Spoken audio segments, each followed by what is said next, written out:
Red Badge of Courage, an episode of the American Civil War by Stephen Crane. Chapter 5. There were moments of waiting. The youth thought of the village street at home before the arrival of the circus parade on a day in the spring. He remembered how he had stood, small, thrillful boy, prepared to follow the dingy lady upon the white horse, or the band in its faded chariot. He saw the yellow road, the lines of expectant people, and the sober houses. He particularly remembered an old fellow who used to sit upon a cracker box in front of the store, and feigned to despise such expositions. 1,000 details of color and form surged in his mind. The old fellow upon the cracker box appeared in middle prominence. Someone cried, "Here they come!" There was a rustling and muttering among the men. They displayed a feverish desire to have every possible cartridge ready to their hands. The boxes were pulled around into various positions and adjusted with great care. It was as if 700 new bonnets were being tried on. The tall soldier, having prepared his rifle, produced a red handkerchief of some kind. He was engaging in knitting it about his throat with exquisite attention to its position, when the cry was repeated up and down the line in a muffled roar of sound. "Here they come! Here they come!" Gunlocks clicked. Across the smoke-infested field came a brown swarm of running men who were giving shrill yells. They came on, swooping and swinging the rifles at all angles. A flag tilted forward sped near the front. As he caught sight of them, the youth was momentarily startled by a thought that perhaps his gun was not loaded. He stood trying to rally his faltering intellect so that he might recollect the moment when he had loaded it, but he could not. A hatless general pulled his dripping horse to a stand near the colonel of the 304th. He shook his fist in the other's face. "You've got to hold 'em back!" he shouted savagely. "You've got to hold 'em back!" In his agitation the colonel began to stammer. All right, General, all right. God, we'll do her. We'll do her our best, General." The general made a passionate gesture and galloped away.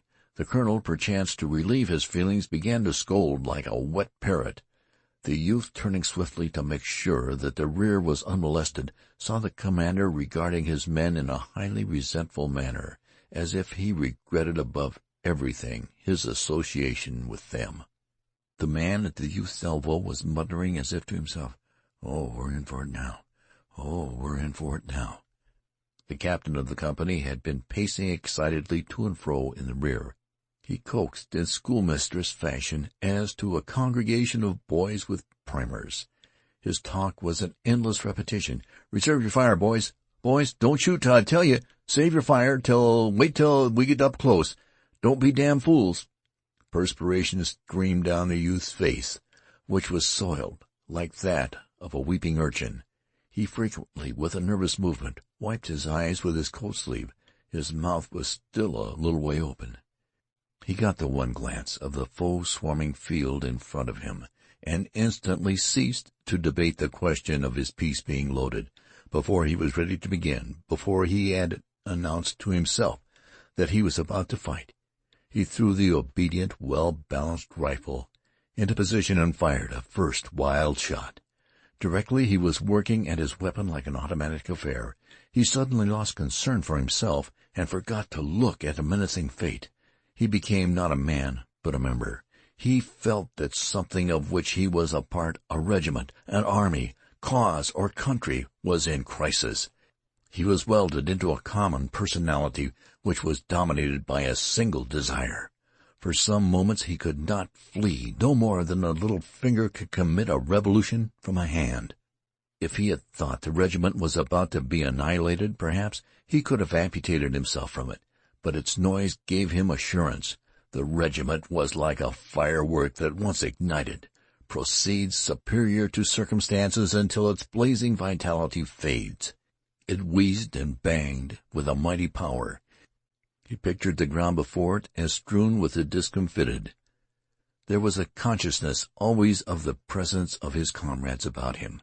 He felt the subtle battle brotherhood more potent even than the cause for which they were fighting. It was a mysterious fraternity born of the smoke and danger of death. He was at a task. He was like a carpenter who had made many boxes, making still another box, only there was furious haste in his movements. He, in his thought, was careening off other places, even as the carpenter who, as he works, whistles and thinks of his friend or his enemy, his home or a saloon.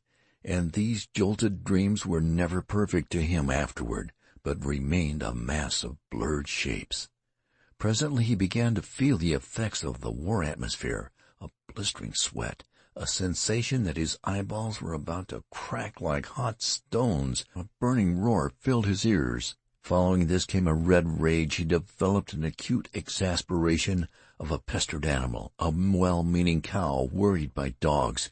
He had a mad feeling against his rifle, which could only be used against one life at a time. He wished to rush forward and strangle with his fingers. He craved a power that would enable him to make a world-sweeping gesture and brush all back. His impotency appeared to him and made his rage into that of a driven beast. Buried in the smoke of many rifles, his anger was directed not so much against the men whom he knew were rushing toward him as against the swirling battle phantoms which were choking him, stuffing their smoked robes down his parched throat. He fought frantically for respite, for his senses, for air, as a babe being smothered attacks the deadly blankets. There was a blare of heated rage, mingled with a certain expression of intentness on all faces. Many of the men were making low-toned noises with their mouths, and those subdued cheers, snarls, imprecations, prayers made a wild, barbaric song that went as an undercurrent of sound, strange and chant-like, with the resounding chords of the war march. The man at the youth's elbow was babbling. In it there was something soft and tender, like the monologue of a babe. The tall soldier was swearing in a loud voice. From his lips came a black procession of curious oaths. Of a sudden another broke out in a querulous way, like a man who has mislaid his hat. "Well, why don't they support us? Why don't they send supports? Do they think—" The youth in his battle sleep heard this as one who dozes hears. There was a singular absence of heroic poses. The men, bending and surging in their haste and rage, were in every impossible attitude. The steel ramrods clanked and clanged with incessant din as the men pounded them furiously into the hot rifle barrels. The flaps of the cartridge boxes were all unfastened and bobbed idiotically with each movement. The rifles, once loaded, were jerked to the shoulder and fired without apparent aim into the smoke or at one of the blurred and shifting forms which upon the field before the regiment had been growing larger and larger, like puppets under a magician's hand. The officers, at their intervals rearward, neglected to stand in picturesque attitudes. They were bobbing to and fro, roaring directions and encouragements. The dimensions of their howls were extraordinary. They expanded their lungs with prodigal wills, and often they nearly stood upon their heads in their anxiety to observe the enemy on the other side of the tumbling smoke. The lieutenant of the youth company had encountered a soldier who had fled, screaming at the first volley of his comrades. Behind the lines, these two were acting a little isolated scene. The man was blubbering and staring with sheep-like eyes at the lieutenant, who had seized him by the collar and was pommeling him. He drove him back into the ranks with many blows. The soldier went mechanically, dully, with his animal-like eyes upon the officer. Perhaps there was to him a divinity expressed in the voice of the other, stern, hard, with no reflection of fear in it. He tried to reload his gun, but his shaking hands prevented. The lieutenant was obliged to assist him. The men dropped here and there like bundles. The captain of the youth company had been killed in an early part of the action. His body lay stretched out in the position of a tired man, resting, but upon his face there was an astonished and sorrowful look, as though he thought some friend had done him an ill turn. The babbling man was grazed by a shot that made the blood stream wildly down his face. He clapped both hands to his head. "Oh!" he said, and ran. Another grunted suddenly as he had been struck by a club in the stomach. He sat down and gazed ruefully. In his eyes there was a mute, indefinite reproach. Further up the line, a man, standing behind a tree, had had his knee joint splintered by a ball. Immediately he had dropped his rifle and gripped the tree with both arms, and there he remained, clinging desperately and crying for assistance that he might withdraw his hold upon the tree. At last an exultant yell went up along the quivering line. The firing dwindled from an uproar to a last vindictive popping. As the smoke slowly eddied away, the youth saw that the charge had been repulsed. The enemy were scattered into reluctant groups. He saw a man climb to the top of a fence, straddle the rail, and fire a parting shot. The waves had receded, leaving bits of dark debris upon the ground. Some of the regiment began to whoop frenziedly. Many were silent. Apparently they were trying to contemplate themselves.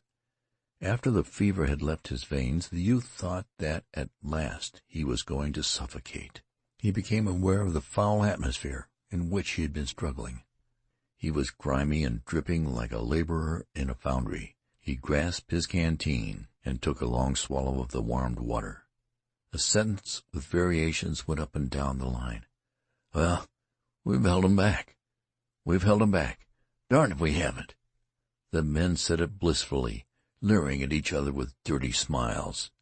The youth turned to look behind him and off to the right and off to the left. He experienced the joy of a man who at last finds leisure in which to look about him. Underfoot there were a few ghastly forms, motionless. They lay twisted in fantastic contortions. Arms were bent and heads were turned in incredible ways. It seemed that the dead men must have fallen from some great height to get into such positions. They looked to be dumped out upon the ground from the sky. From a position in the rear of the grove, a battery was throwing shells over it. The flash of the guns startled the youth at first. He thought they were aimed directly at him. Through the trees he watched the black figures of the gunners as they worked swiftly and intently. Their labor seemed a complicated thing. He wondered how they could remember its formula in the midst of confusion. The guns squatted in a row like savage chiefs. They argued with abrupt violence. It was a grim powwow. Their busy servants ran hither and thither. A small procession of wounded men were going drearily toward the rear. There was a flow of blood from the torn body of the brigade. To the right and to the left were the dark lines of other troops.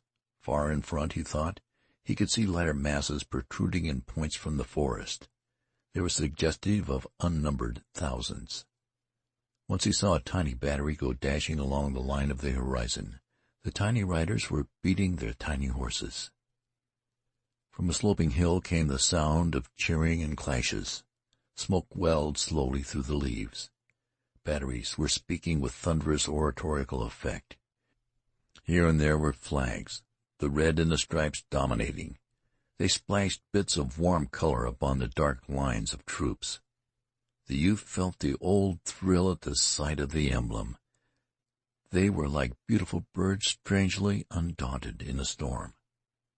As he listened to the din from the hillside, to a deep pulsating thunder that came from afar to the left, and to the lesser clamors which came from many directions, it occurred to him that they were fighting, two over there, and over there, and over there.